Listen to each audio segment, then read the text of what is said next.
सांगली जिल्ह्यामध्ये महाराष्ट्रामध्ये प्रतिबंधित असलेली सुगंधी तंबाखू, पान मसाला, गुटखा इत्यादी वर मोठी कारवाई करीत सदर तस्करीमध्ये वितरण, वाहतूक व निर्मिती करणाऱ्या टोळीला जेरबंद करून त्यांच्यावर कारवाई केलेली आहे। माननीय पोलीस अधीक्षक संदीप बुगे, माननीय अपर पोलीस अधीक्षका कल्पना भारावकर मॅडम, माननीय उपविभागीय पोलीस अधिकारी प्रणील जिल्हा सर यांच्या मार्गदर्शनाखाली महात्मा गांधी चौक पोलीस ठाण्याने कारवाई करीत मिरज येथे प्रतिबंधित गुटखा, तंबाखू, पान मसाला विक्री करण्यासाठी आलेला इसम मुख्तार महबूब मुजावर यास अटक करून त्याच्याकडून प्रतिबंधित तंबाखू व गुटखा मालाचा मोठा साठा जप्त केला होता। सदर कारवाईनंतर पुढील तपासामध्ये महात्मा गांधी चौक पोलीस ठाण्याने कर्नाटक राज्यामध्ये 3 वेगवेगळी पथके रवाना करीत सदर गुन्ह्यातील निर्मिती करणारे व मोठा साठा वितरण महाराष्ट्रामध्ये करणाऱ्या इसमांना ताब्यात घेतले आहे।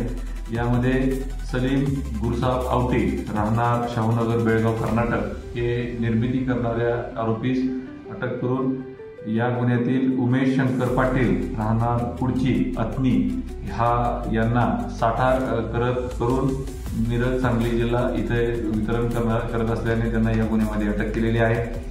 गुन्ह्यामध्ये तसेच आटपाडी येथील नयूब दिलावर शेख व मिरज शहरातील भरतेश सिद्धराम पुढचे यांना देखील या गुन्ह्यामध्ये अटक केलेली आहे।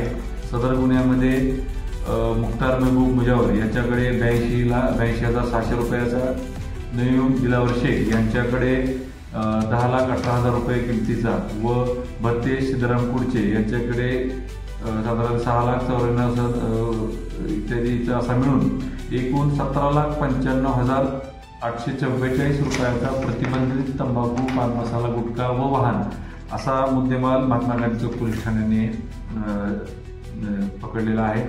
सदर गुन्ह्यामध्ये सायबर पोलीस ठाण्याचे पोलीस उपनिरीक्षक अफरोज पठाण, महात्मा गांधी चौक पोलीस ठाण्याकडील पोलीस उपनिरीक्षक रुपाली गायकवाड, पोलीस उपनिरीक्षक संदीप गुरव, पोलीस कॉन्स्टेबल सचिन कुंभार, अभिजित धनगर, अभिजित पाटील, राहुल क्षीरसागर, नाना चंदन शिवे आणि व इतर सर्व पथकांनी कारवाई करत मोठ्या स्वरूपात ही वितरण व निर्मिती, वाहतूक करणाऱ्या टोळीला जेरबंद करून कारवाई केलेली आहे।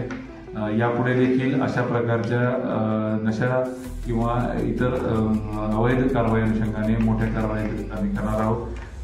तसेच मी नागरिकांना आवाहन करतो की अशा प्रकारची कुठली माहिती उपलब्ध असल्यास आपण महात्मा गांधी पोलीस ठाणे येथे सदर माहिती आम्हाला देऊन आम्हाला सहकार्य करा। जय हिंद।